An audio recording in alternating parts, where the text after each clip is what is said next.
have today a special guest in Corinne Nightingale. Hi, Corinne. How are you? I'm really well. How are you? Good. So, Corinne, I could go through your extensive history in the world of HR, but I thought, why don't you tell us a little bit about yourself and introduce yourself? Firstly, thank you for inviting me along. It's always nice to have a chat about these things. In terms of me, as you mentioned, my name's Corinne. I've been in HR for about 19 years, I think, which is scary to Wow. think about in terms of age. So definitely getting up there in my 40s now. Let's not guess Corinne's age here. Okay, Let's come just on. leave it at 40, okay? Just leave It's it, in leave, that leave it it's there. in that decade. We'll leave it at that. Life does get better after 40, though. I Of course. will say that absolutely. Yes, I've been in HR space, had a little bit of an unconventional sort of journey to that. Me personally, I have a 13-year-old daughter, so the challenges of raising teenage daughters is I am well within that space, and a lovely husband who supports me in that. So, Corinne, tell us a little bit about your current role right now. Yeah. You're at Adventure Operations. You're Mhm. the HR director there. Tell us a little about your role and what you've been doing. So I've just ticked over 5 years with Adventure Operations, so which time flies when you're having fun, as they Yeah. say. So HR director, I would say a large but small organization at the same point. So I head up the HR area and a bunch of different things across our Australian team, our New Zealand team, our team in the US, and also our team in China. So there's a bit of global work there as well, which certainly keeps me busy. Yep. And effectively, we've got about 120 employees across the organization. And I'm really lucky, I would say, to work in an organization with other leaders in the business who just understand and appreciate the value of a HR department and what that can actually add to a business in terms of trying to achieve what we're going to achieve. You said previously you had a bit of an unconventional route to HR. Can you give us a Yep. little rundown of your journey into human resources? Yeah, absolutely. Well, I guess like a lot of people did not know in high school what I wanted to do. I had a very strong thought that I wanted to be in journalism. So I followed that path through university, did journalism at university. And it wasn't until sort of I did my prac that I realized that what you were being taught at university versus what happens in the world of journalism were completely different. It was kind of a shock moment to me in that going, I actually don't think I'm cut out for this. I don't think this is who I am or what I want to do. So at that point, I decided to drop out with one semester to go. And I look back now and just think, what the hell were you thinking? But I dropped out, one semester to go. And I kind of, the thought pattern was, I don't really know where to go from here or what I want to do. But I know that administration skills go a long way. Mhm. So my first point of call was I went to a recruitment agency and said, do you have any roles in reception or administration? Which I was lucky enough to be scooped up by them. And that kind of started my career in the recruitment agency space. So I spent about 8 years in that space, building my way up from reception, admin roles, right through to managing key accounts for a couple of large recruitment agencies. And then, like many people, was hit by DFC and made redundant. And Yep. that kind of, when you go through that process, and obviously at that point in time, I hadn't been on the other side of the table. So you thrown out. And it was that point in time where I decided, you know what, I don't actually love the sales component of recruitment. I Yep. loved the opportunity to work with clients, understand their business, and work out what they actually needed. That was the Mhm. piece of recruitment that I really loved. However, working in the agency world, that's not what they want you to do. They want you to get the person signed, sealed, and delivered, bill, and then move on to the next one. So it was when I was made redundant in basically at the GFC, Yep. I went, it is an opportunity for me here to be really smart, and either I can just go and do what I've always done, and I could probably pick up a role pretty quickly, or I can actually take this as a sign and say, you know what, have a think about what you want to do and where you want to be, and actually put the time and effort into pursuing that. Not going to be easy though. Yep. And so that's what I did. I kind of suffered the pain for a couple of months and decided that, hey, if they're the components of recruitment that I really love about understanding businesses and building workforces and, you know, working with managers to identify opportunities for upskilling and succession planning, maybe I do need to maybe HR is the road for me. And so I kind of, the first point for me was, how the hell do I get into that space when I haven't done HR at university? And I will admit, I'm not someone who naturally loves study. Yep. So the thought of going back to university, I would do anything to not do that. Yeah. So I kind of went to the next best thing. And having been in recruitment, I was lucky enough to have built a pretty strong network around me. So I actually just started calling people and talking to clients that I'd worked with or people that I've met from different sectors to talk to them about actually getting into that space. Yep. And one of my contacts said, actually, I just started working at this telecommunications company. We have literally nothing. There's 160 employees and 0 HR in place. Would you be interested in meeting their managing director? So, of course, it was kind of that, I guess, a bit fight or flight, like, no, that's way too big a scope of a role for me. But also that if you don't know, you don't know. So I went and met the managing director and secured that role as HR manager, which to me, I look back now and just go, what the hell were they thinking, giving me that role? But equally, it really stoked the fire in me to prove that I could actually do that. And so not having that kind of fundamental normal path, I guess you would say, through the HR getting into that space, I was really determined to use all of the avenues available to me. So using all of the networks, look at any options for kind of alternate learning, if you will. So webinars, seminars that I could go to, lean on, again, my network to say, hey, talk to me about this stuff. Can you put me in contact with someone that has been in this space, looked at opportunities to get mentors in this space and kind of grew my knowledge base that way. So you grew your knowledge base almost organically, you'd say, as opposed to that sort of formal, rigid process. Correct. Yeah. Okay. Yeah, which I'm sure we'll talk about a little bit down the track. But I look back now, 18, 19 years down the track, and for me, I think it was actually the best way to learn. Wow. I'm very much a throw me in it and I will figure it out type learner. You can give me a textbook, I can read it 52 times and I still really won't learn a lot out of it. I'm very much a throw me in the fire and I will figure out a way to make it work and find the solution. So I think it was a bit like that. It was just, it played to how I best learn and how I best operate. And then was given the opportunity from there. That role, I was in that role for about 18 months. And then the company went into administration. So baptism of fire. So Jibs, make 18 months later. Redundant. Administration, redundant. Yeah, wow. Exactly. I was like, oh, geez, right. Now I have to stand in front of this whole organization and restructure them. And including myself, right? So I have to make everybody here redundant, including myself. Just through that networking process, I then was introduced to a lady who owned a consulting company. And so that was the next step for me. So I went into the consulting world. And I think in that space, that 5 years in consulting world was like 10 years experience. Yeah. Really, just having the opportunity to work with clients. And it really pulled the best parts that I loved out of that recruitment agency space. In being able to engage with different clients, understand their business, feed my curiosity about how businesses work and what they do and why they do what they do, along with fine-tuning the HR side of things and being able to work with a beautiful cohort of people who were on similar journeys. You know, we're all sort of around the same point in our careers. And so hugely supportive, but also a really great learning area for me and being able to have access to that, so many different clients with so many different issues at different stages. And I think that was really the basis of kind of growing to where I am now, which is exciting. So after that, went back into or did some consulting on my own, very lonely space when you're working on your own. Whilst I love the consulting bit, it's just lonely. Yes. I'm a people person. I feed off engagement. So I have gone back into the world of internal HR.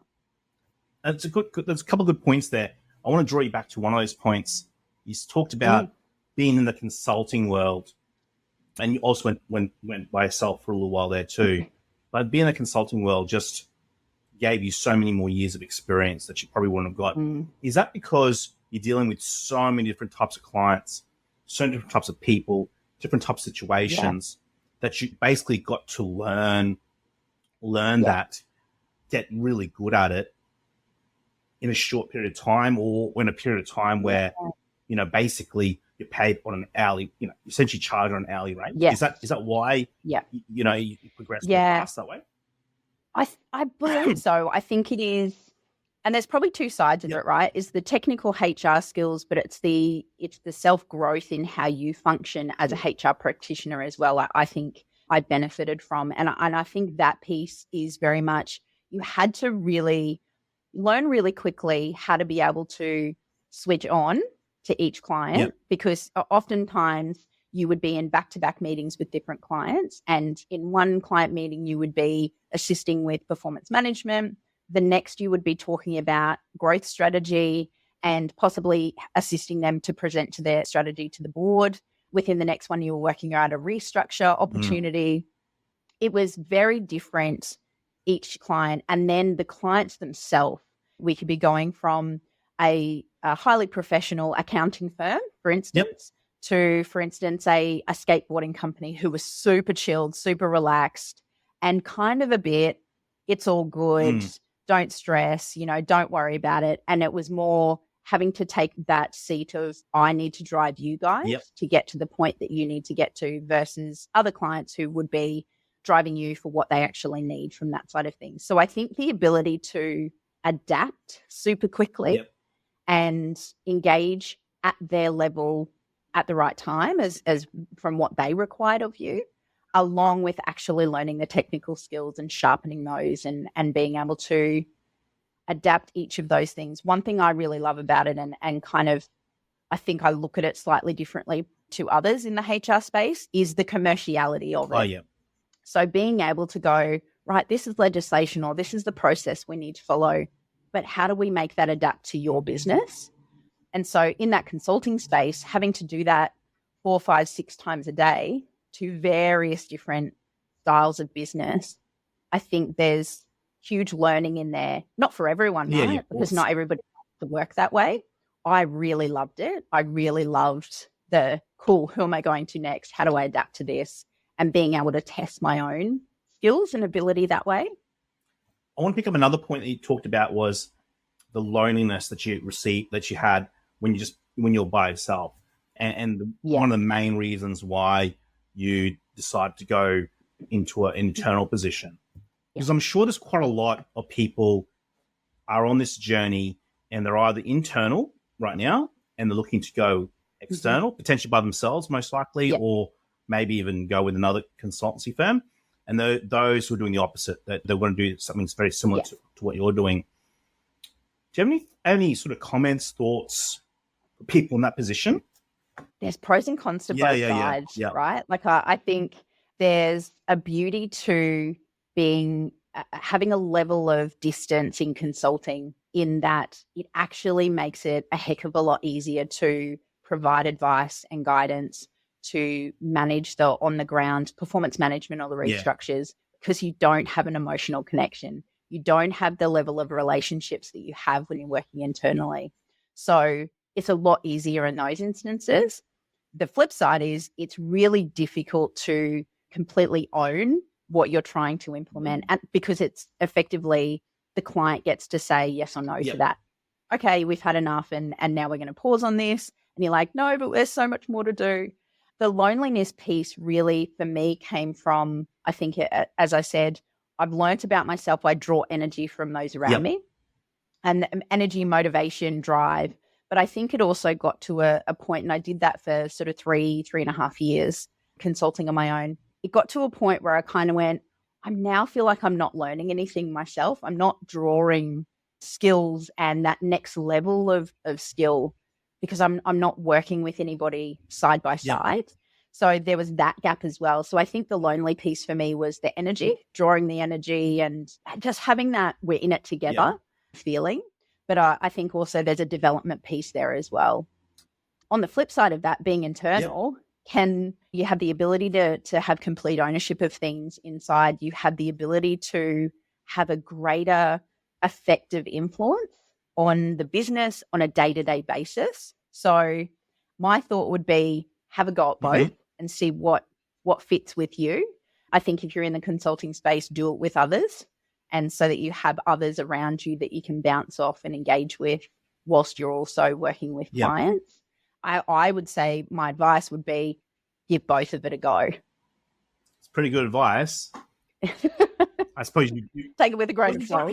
You've been in both worlds, and I suppose you're the perfect person to ask that question, because talking to a lot of people in HR, people in culture, a lot of them think the grass is green on the other side, and you've been on both grass, and you made your choice, which is great. But I think there's a lot of people that would need to listen to what you just said there to really go, okay, maybe we need to try both, but not get too hung up on, like, it's okay if it's not for you to go and do consulting, for example, and go, actually, it's not what I thought, and go back to internally. It's okay. But I think that piece of advice of just going, try both, see what you like, and then go from there. Now, see what fits. You've been in HR for so many years. You went from journalism. I'm be a journalist, so close to finishing university, almost getting that Bachelor of Journalism on your name tag, but you didn't. I just want to remind you, you didn't. Yeah. Thanks. Thank you. Wait, just reminding you. Yeah. Just have the 9 did. But obviously, talking to you, we've known each other for so many years. You're super passionate about HR and human resources. Yeah. You've also touched on that you are a people person. You actually draw energy. You draw that, that sort of passion from others and those learnings as well. Yeah. So why are you passionate about human resource? Because a lot of people, especially in operations, have a different view of human resources. You're very passionate about human resources. So tell us why. Yeah. There's quite a few reasons, to be honest. And it's interesting you say that, people in operations, for instance, don't see that. There's a natural, and you may know this, you may not, having known you for many, many years, there's a natural stubbornness to me. And there is and that stubbornness is, if you tell me I can't do something or that it can't be done, it's a natural fire starter. And, okay, let me show you. So there's that piece as well, which kind of feeds into the desire to show or be part of that function in an organization, to show the value of it and what it can actually do and the value that it can actually add to different parts of the business at different times, right? Like, there's different reasons. The other piece for me is I love, and I'm cautious of how I said this because it can be taken the wrong way, I love fighting fires. I love the spontaneity that can come from HR. I'm not naturally an organized person. So yes, I'm all about to-do lists, and you have to have a level of organization and planning from a HR when you're in that HR space. But I love the spontaneity of not knowing necessarily what today is going to bring. So having your plan and having your to-do list, but coming in today and having something thrown at me that was completely out of the blue and, hey, we've got to change directions in a heartbeat. That's the stuff I love. And when I said I'm cautious about saying this, it's not that I go looking for that stuff, and it's not that I work in an organization where shit's hitting the fan every 5 minutes, because it's not. But that happens in the HR environment. And for me, HR is the part of the business, any organization, and if the function is respected and appreciated the way that it should be, it's the one function in the business that gets to actually touch every single part of the organization. So you think about different parts. Operations typically just get to fight fires in or deal with stuff in the operations space, so on and so on. HR is that one area that actually get to deal with all of the interesting things that come out, good, bad, and ugly, of an organization from a people perspective, as opposed to finance, etc. And so for me, I love that. I love the ability that you get to be super curious about each part of the organization. I'm like, tell me about what you do. Let me get down on the warehouse floor and I'm going to pack an order, because how could I possibly write a position description for a store person if I don't know what you do on a day-to-day basis? And fortunately or unfortunately for the companies that I work with, I'm not okay with just saying, tell me what it is. I'm like, show me, let me do it within obviously scope of skills and all of the safety parameters and stuff. But I think that's the stuff for me that really drives my passion in HR is it's the one area of business that gets to touch all of the fires and gets to be the voice of here's how we need to Yep. tackle it. And again, I'll preface that by saying when you're in an organization that actually does value that function, that's when, you get to work in that. And I'm really lucky because the organization I work in does. So it's kind of that sporadic nature of it first and foremost. And then the curiosity of understanding all of the stuff that kind of sits under that. How do you change human behavior? What are the things? What are the levers that you can pull to achieve the stuff that you want to achieve, those sales numbers or the large strategy that we've set for ourselves? Ultimately, at the core of that is people, right? And so getting that right lets you do all of those things. I think traditionally HR was seen as an admin or administration function. I think there's been a lot more research and there's a lot of data now that says that it's more than that. And actually HR probably wear too many hats as opposed to being able to focus. And that's partly because of resourcing, like partly to do with size of business and the needs. I get that. From your perspective, there's probably a few changes coming in the workplace generally, right? Obviously, we've got new laws coming in, new IR laws, and have been in. We've got, offshoring has been a big thing. We've got a lot of restructuring. The cost of living has affected the ability for not just an organization being able to keep things going, but also the needs of the employees are increasing. Post-COVID, we've got a lot more, work from home requests, flexible work requests, like loads of things like that. And then we've probably got some other big ones coming up in technology, right? So AI and automation are probably the big ones that are on the horizon, or they're here, but also on the near horizon. Will grow. Going through all those changes, all these issues, what are the things that sort of, if I would say, keep you up at night or concern you the most going forward in the next, 2, 3, 5 years time in HR? Yeah. A lot of the ones that you've suggested, right? Like number one for me is the breadth and scope of the legislative changes that have occurred over the last sort of 12 to 18 months and those yet to come. And you talk about sort of HR having that couple of different hats. Certainly in my role, I'm HR and workplace health and safety. So it kind of straddles the majority or if not all of those legislative changes that have happened. And that puts more pressure because health and safety, I suppose, was almost in that box of physical safety. You've now adding, maybe there's a bit of return to work aspects, but now you've got as well the mental health side, which is definitely attached to health and safety now. And then, of course, what could attach to health and safety is risk and compliance and any ISOs and everything else.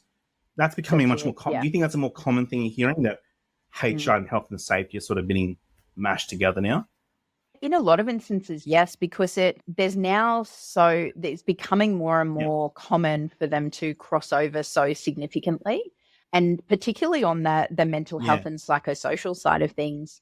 One thing that I found really interesting, and this is, largely a quite a generalization when I say this, and in my experience, health and safety side of things is exactly what you said. The mentality around that is physical. If I can see it, I can fix it, I can report on it, I can remove it from a hazard perspective.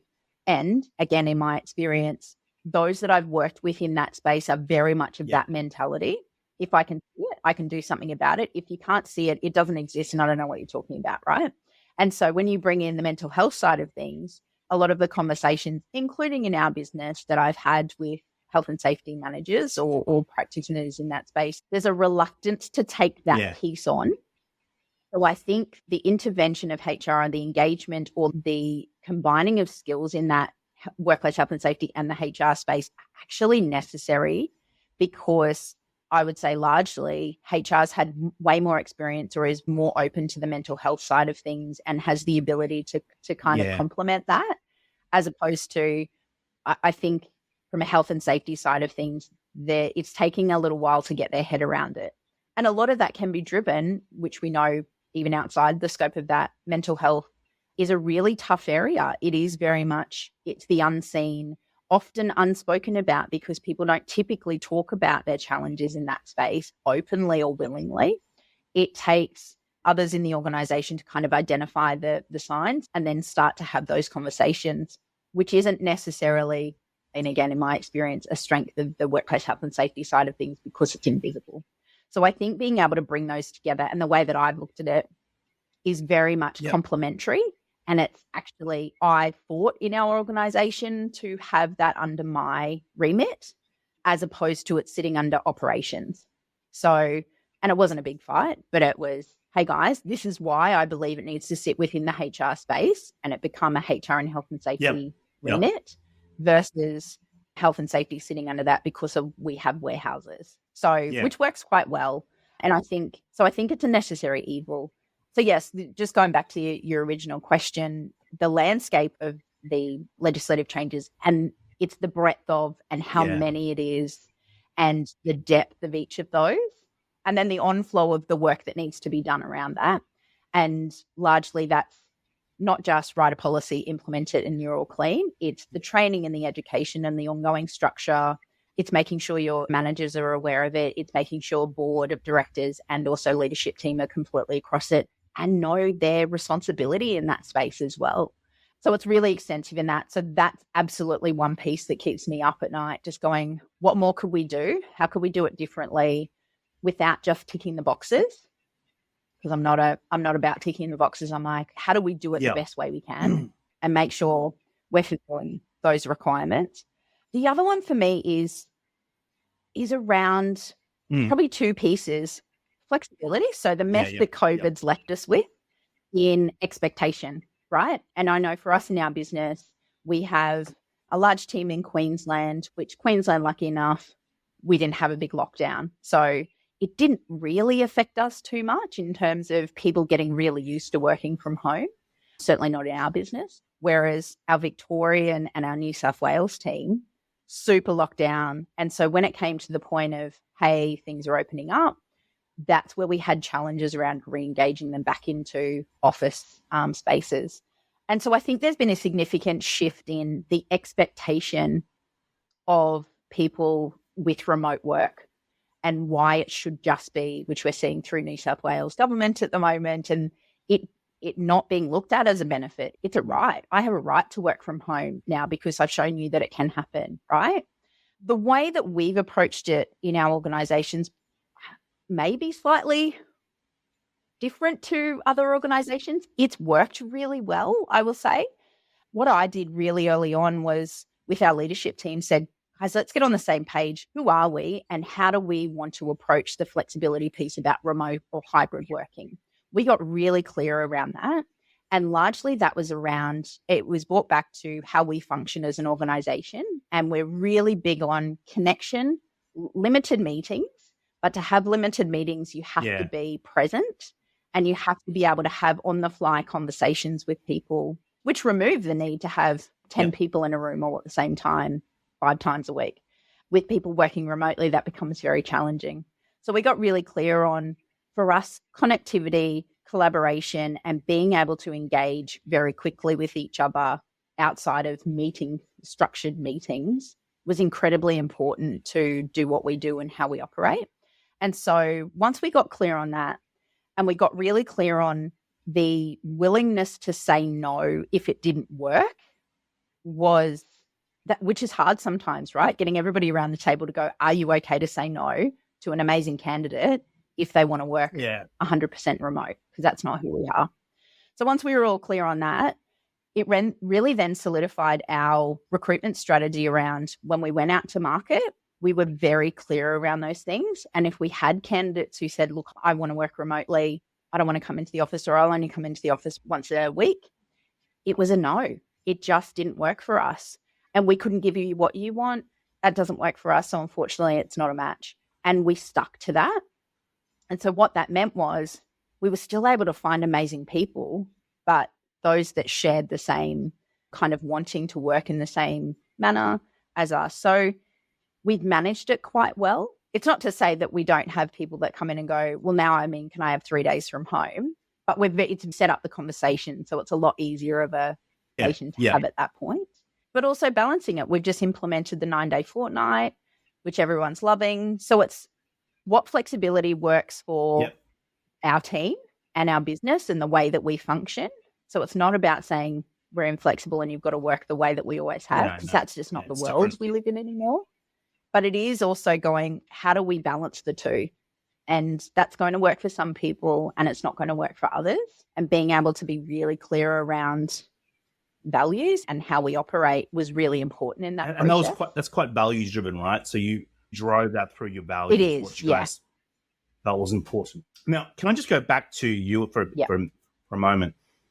Yeah. I love the concept of time travel. So I always ask this question of, if you could time travel and go back to the early career a younger you, what advice would you have for that person, for that younger Corinne?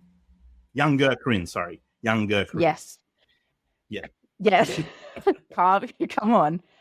I don't know whether it's sad or not that I do think about this relatively often. So you say to her, of course, finish the journalism degree. That's the first one, but after that. Exactly. Yeah. Like, just do the last semester. Like, come on, you idiot. But anyway, yep. So that piece, that one thing.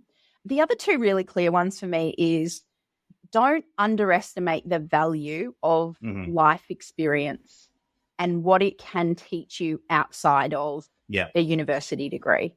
And I think for me, sort of the wise old age that I am, looking back on that journey, there was so long, and I would say probably up until super recently, where it was that nagging imposter syndrome or feeling like a fraud because I didn't have that HR degree. I didn't follow the normal path of getting into HR and go to uni and get your degree and then get into it that way.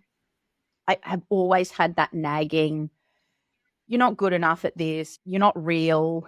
Whereas I think now, and going through a huge amount of self-development, I think it really comes down to the life experience that I had actually contributed significantly more to my development than what I would have gained through doing a HR degree itself way back then. So I think that number one is, don't underestimate the value of having life experiences and being able to engage with people that way. The second one is, never pass up an opportunity to develop yourself. Always be curious, never settle for this is good enough, and never be too afraid to question why I do what I do, why I do the things I do in the way that I do them. And I think that the other piece to that is, don't be afraid to go to the tough places, right? And I think there's the life experience. We all have stuff we go through. Sometimes it's easier to put it in the cupboard and never think about it again. Whereas I look at it and go, if you don't be afraid to go to the dark places and figure out what that was, because what you get out of it and the life skills, the strength, the personal development you get out of going through that process is absolutely invaluable. And certainly in the role that I'm in, I think having gone through and done that development and done the kind of, retrospective, who am I and why am I and all of those things, has absolutely added value to what I now bring to this role. Others may say otherwise, but I think that's the case. So I think it's, don't be afraid to do the tough self-development. So if we go forward in time, I suppose, talking about people who are currently in human resources, in whatever journey that they're at, senior, intermediate, whatever position they're in, business partner, manager, director, what are the two big pieces of advice you would have for any person in HR or is currently in human resources right now? I think going back to what we spoke about previously, if you have the opportunity, try both sides, try consulting and also work internally. I think the skills you gain from both are amazing, and you get to test both sides, because you might gravitate to one over the other. You might love them both. And then it comes down to organization that you're with, sort of thing as well.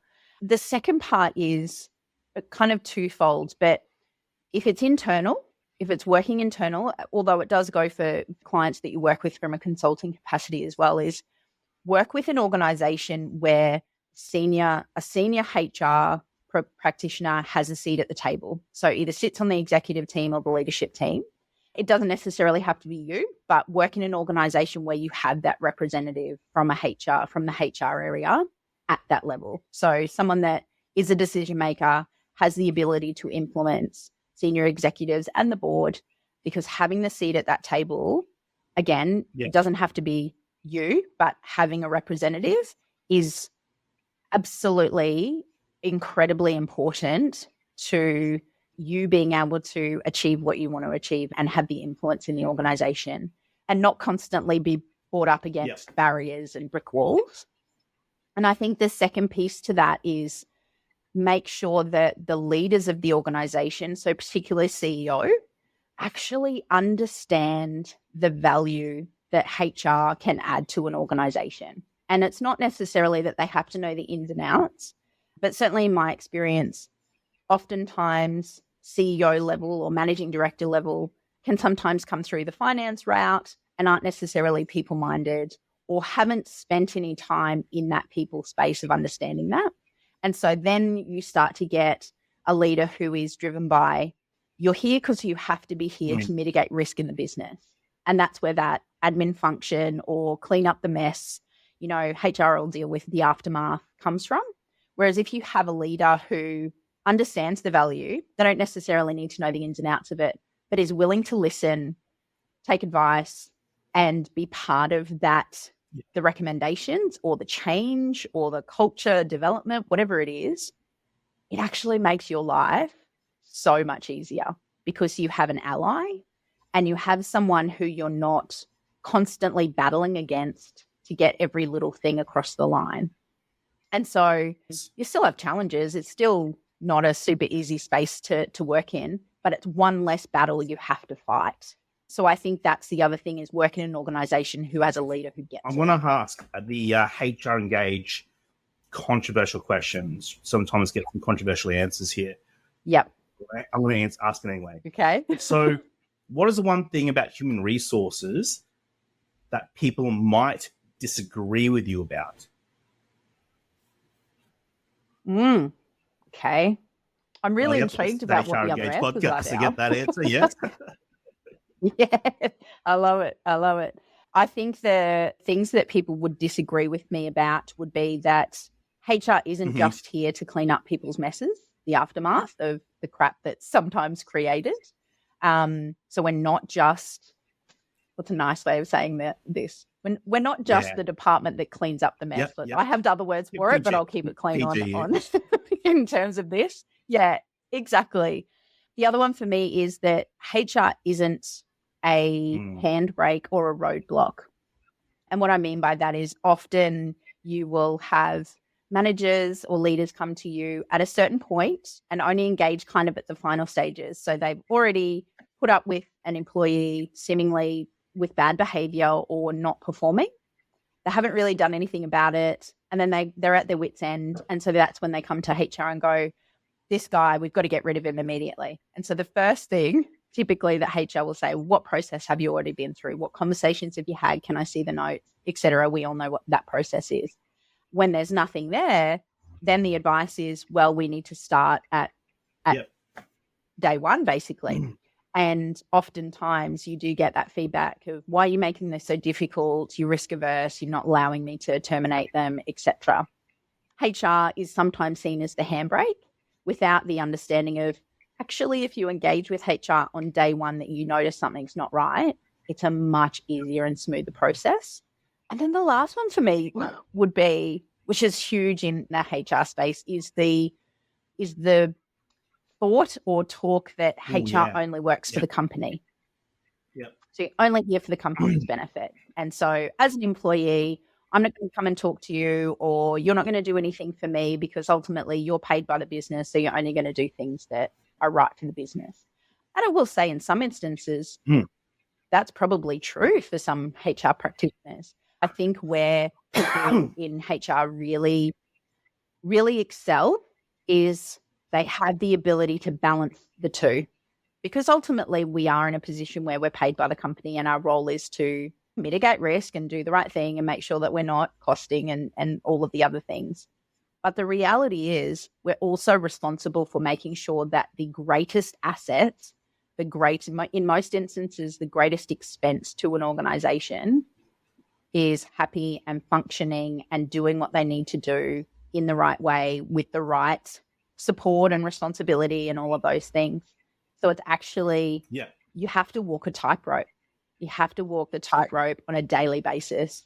And part of that is being willing to tell the company no when you have to tell them no, but equally telling employees no when you have to tell them no. And sometimes I think it's a tough space to be in because you cop the flack from it, where people don't necessarily understand what happens behind the scenes or the thought process. So I think that's the other thing that people would disagree with, is that HR only works for the company, where I don't believe there's been so many, in my view, so many nuggets of gold you've given us for anyone really on any part of the journey in HR. But we have a bit of a tradition here at HR Engage, some rapid fire questions. So I'm just going to go ahead, ask these questions. Okay. Rapid fire. First thing comes to your mind, just answer it, all right? You ready? Okay. So, Corinne, what is your favorite movie? Yep. Well, I have a whole list. The two top would be Jerry Maguire and Good Will Hunting. It's so good. Good Will Hunting is great too. But Jerry Maguire, fantastic. Tom Cruise. Yep.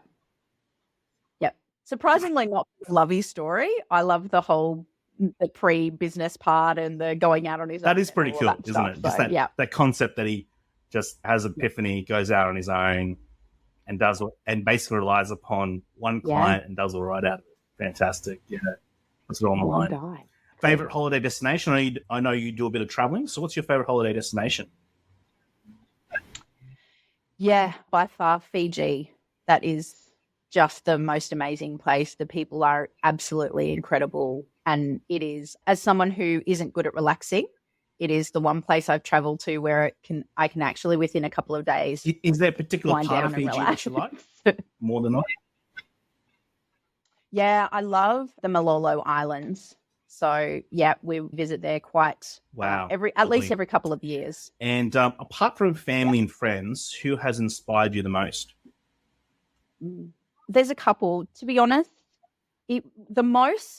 Most recently, probably in the last sort of 5 or 6 years, Brene Brown for me is just this wealth of imperfect, perfect knowledge, and the way she has her ability to delve into topics that are uncomfortable and awkward and kind of tear them down and build them back up and show you a different way is just phenomenal to me. So whenever I get a chance, I am all for listening to a podcast she's on or a TED Talk or whatever it is, because the nuggets that she drops are just amazing. What is the thing that you do outside of work that you're passionate about or keeps you going?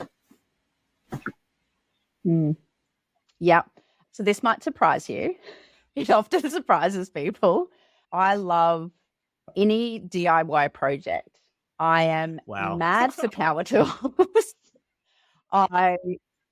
A trip to Bunnings at least twice every weekend is heaven, absolute heaven to me. My husband thinks otherwise.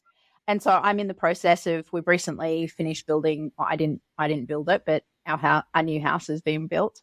We've moved in, and so I have been weekend after weekend tackling building a deck around our pool. So it's quite a large deck. Wow. And I was adamant I was doing it myself. And weirdly, my husband thinks I'm a very strange person for this, but it has been my lifelong dream and goal to build a deck at some point in my life. And I'm doing it, which is really exciting. So I find it incredibly cathartic and weirdly look forward to the weekend of the hard labor. And so, yeah, I'm loving that. I find with a lot of people have been on the HR Engage podcast that, and just people talking to people generally, not just HR, but definitely people in HR, that there needs to be something outside that's an outlet. And so you got your work and you just got family, and they take a lot of time, energy, financials, sure, all those things. But there needs to be some other outlet, some other passion where it needs to go to. Okay, DIY, power tools and stuff. Could be one. Right? Awesome. look, take away what you will from that, whether it be a release of stress and aggression, or I'm channeling it in a particularly helpful way. That's the let's key, say. right? That there's something that's, Yes. it's hard labor, but it's cathartic for you. And I think that's the whole idea. And many people have said the similar thing, not DIY power tools, but they've said something similar. Where they've gone, okay, there is something else, whether it's study, whether it's gym, whether it's running marathons or half marathons, and something like that, or a passion for a particular type of alcohol like whiskey or something like that. I don't know who that would be, but but there's something that there's a passion that's completely outside of work and family. I think are the two main ones that take time.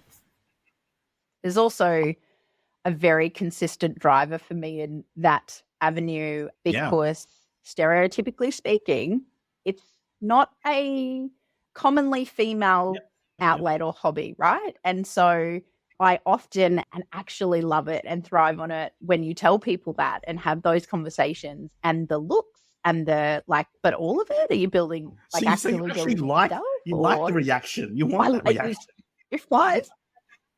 I love the reaction, and I love the shock, the bit of the shock value of what? I never would have thought that you would say that, or I never thought that you'd be one to get your hands dirty. I love being a little bit of a chameleon in that and having something kind of expected. But equally, I love that it's something that most people have said, as if you're going to do that. And I'm like, I'll show you I'm going to do it. So that kind of, fires the desire to do the hobby as well. So just a couple more closing questions. If you could recommend a book, movie, TV show, or podcast for listeners who are listening to this podcast, what would it be and why? I think probably the two books I go to instantly, which I won't necessarily say they changed my life, but pretty kind of did.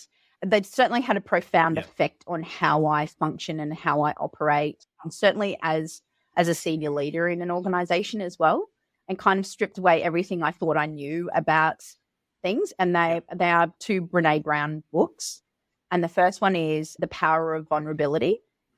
And that for me was just an absolute shock light bulb moment, because pre-reading that, I was very much, as a leader, you do not show weakness, you don't show vulnerability, you are a pillar of strength, and you be the person that others can be vulnerable around, but you don't do that.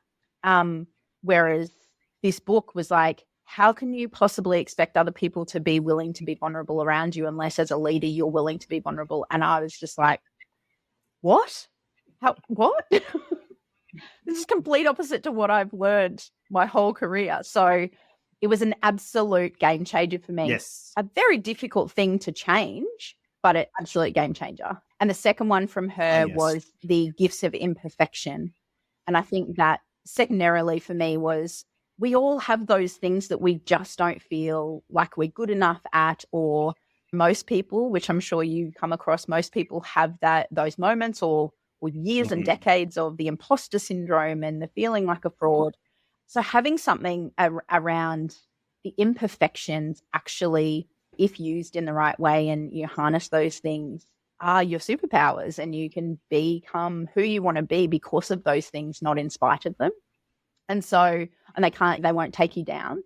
So those two for me, so Power of Vulnerability and The Gifts of Imperfection. Absolutely. Thanks for sharing. Is there a quote or a moment of inspiration you would like to leave us with? Yeah, I won't recite it because it is fairly long.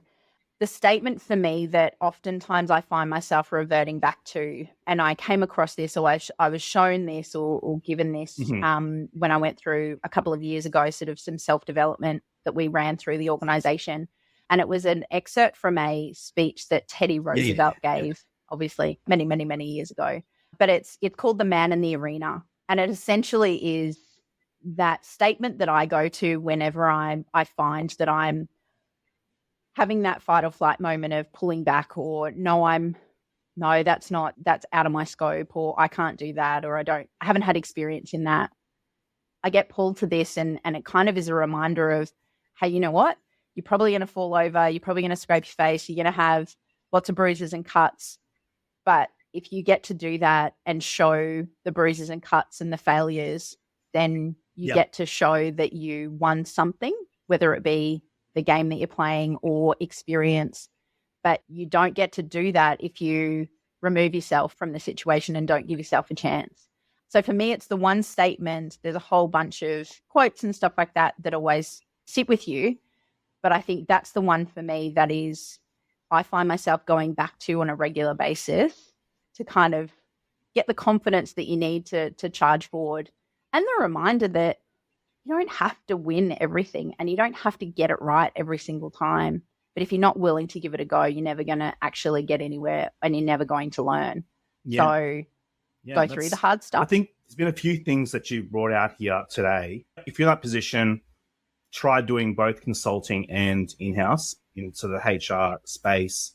Don't be afraid to go to deal with that, the dark places, whatever that might be in your life, to come up with solutions and not be afraid of dealing with that. I think that's another one that's really come back as an element.